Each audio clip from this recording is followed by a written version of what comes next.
ইতিহাস বড়ই অদ্ভুত বিষয়।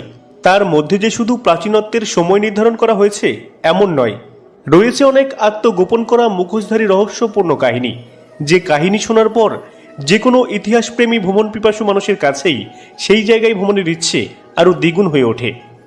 অজন্তা এলোরার নাম শোনেননি এমন মানুষ খুব কমই আছেন।